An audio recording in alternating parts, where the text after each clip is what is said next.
To the show, well, the Abbott government has started selling its budget in Parliament this week, and while Peppa Pig is off the menu, the coalition is not finding it any easier to sell fiscal constraint. Communications Minister Malcolm Turnbull and Deputy Opposition Leader Tanya Plibersek join us now. Welcome. Great to be with you. How are we? Very good. We need to talk about this first up. Clive Palmer, the dinner. What happened?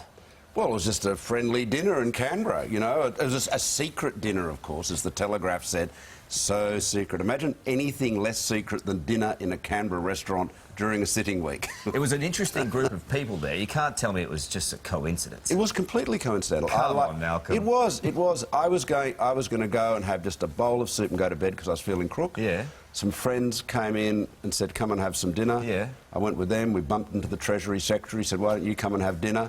And then we thought it'd be fun to have Clive, so we sent him a text and he came along. Did you have Peking duck?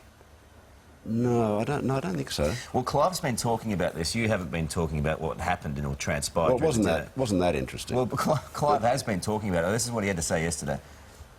Always like a free meal. We were discussing chopstick diplomacy. They quickly filled up my wine glass and it was a bit hazy. When you're concentrating on some Peking duck and looking with great anticipation to a banana split at the end of the night, you know, you've got to say, what are your priorities, you know? See, he's talking about it. Why are you trying to deny and cover up? It's a cover up. Well, I can't recall the Peking. Maybe there was Peking duck. There was definitely... Clive had the most enormous banana split I've ever seen, actually, with double ice cream. You're not making fun of him, though, No, are you? I'm not. No. He's got a healthy appetite. Tanya, have you ever had dinner with Clive? Not yet. I've still got that to look forward to. But she's had dinner with me. I have. For charity, mind you. You For should charity. Say, you should say come that, on, Malcolm. Tanya. That is very... so you didn't... So you wouldn't have dinner... You wouldn't have dinner with me just out of conviviality and friendship. Malcolm, You'd only do it for a charity. asking you to set the date. And yeah, we'll do that. Well, we'll organise that. Don't you worry about that. Bill Shortno gets my award for lame duck of the week in terms of his response to the dinner. Malcolm Turnbull's eating Peking duck. Joe Hockey's left looking like a goose. And we've got a lame duck budget. He needs a bit of work, doesn't he? No, that's all right. Steady on. Steady on. When are you taking over? When are you taking over? Walks like a duck, talks like a duck. They've sent Malcolm out to sell a budget that's like putting lipstick on a pig. I mean, if you're going to carry that... Oh, really? You've got a budget. Listen, it's a terrible you guys budget. have got to get some new writers. Your material sucks. It's not great. Can you help me out with that? I don't think you need help. Just by the by, this proposed $7 co-payment, it turns out it's not a new idea. It turns out that it was Labor's idea. No, that's not right.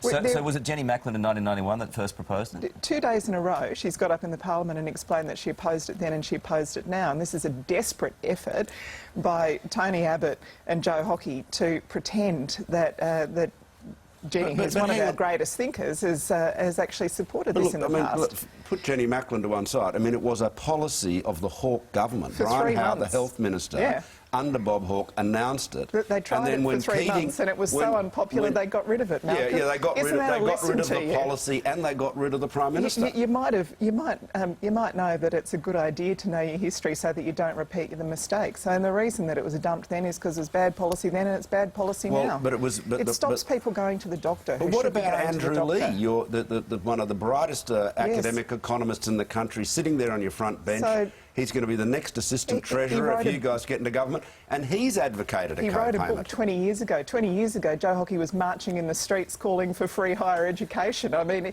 everybody changes their views over the decades, Malcolm, I guess. I thought Joe looked very handsome. He did. He was a handsome young man. A little bit of a red tinge to the hair. Sorry? A little bit of a red tinge to the hair. Very handsome man. You blocked your government at the time. You weren't involved with the government at that point, but your government at the time blocked it.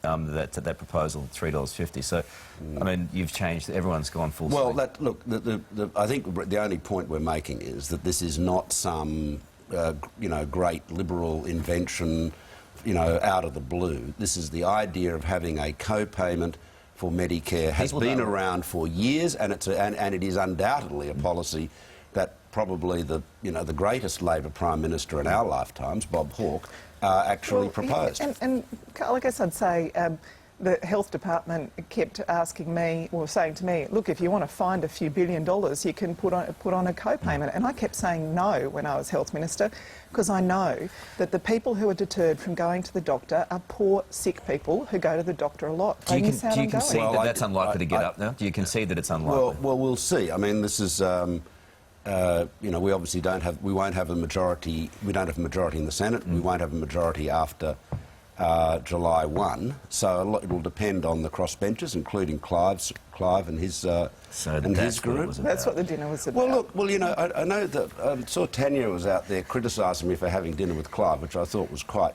given that she complains that I haven't set a date for us to have dinner with our respective spouses. But the fact is that we can't, if the Greens and Labor vote against us, Karl, we can't get anything through the Senate without the support of Palmer's group.